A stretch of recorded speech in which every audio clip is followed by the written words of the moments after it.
ہندوستان میں ایک نواب کی خوبصورت لڑکی فسادات کے دوران ایک مسجد میں پناہ لینے داخل ہوئی تو دیکھا کہ ایک نوجوان طالب علم درس و تدریس میں مشغول ہے۔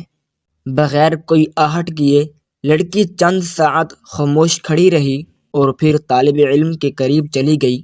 اسلامی رنگ میں رنگے طالب علم نے جب ایک نوجوان لڑکی کو مسجد میں غیر شرعی حالت میں دیکھا تو اسے مسجد سے نکلنے کو کہا، جس سے لڑکی نے انکار کیا۔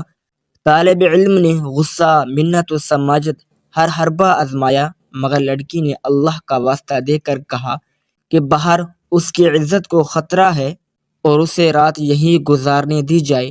اس پر طالب علم نے کہا کہ ایک شرط پر تم مسجد میں ٹھہر سکتی ہو کہ ایک کونے میں پوری رات خاموش بیٹھی رہو گی اور کسی صورت میرے ساتھ بات نہیں کرو گی۔ ادھر نوجوان طالب علم ہر تھوڑی دیر بعد اپنی ایک انگلی آگ پر رکھتا اور پھر وہ سسکیاں لے کر ہٹاتا۔ لڑکی رات بھر یہ تماشا دیکھتی رہی مگر کچھ کہنے سے قاصر تھی۔ خدا خدا کر کے صبح ہوئی۔ لڑکا اذان دینے اٹھا اور لڑکی سے کہا کہ وہ اب مسجد سے نکلے کیونکہ نمازی آنے والے ہوں گے تاکہ کوئی بدگمانی نہ کرے۔ لڑکی نے کہا ٹھیک ہے، مگر مجھے ایک بات بتا دیں کہ رات بھر آپ وقفے وقفے سے اپنی انگلی آگ پر کیوں رکھتے تھے؟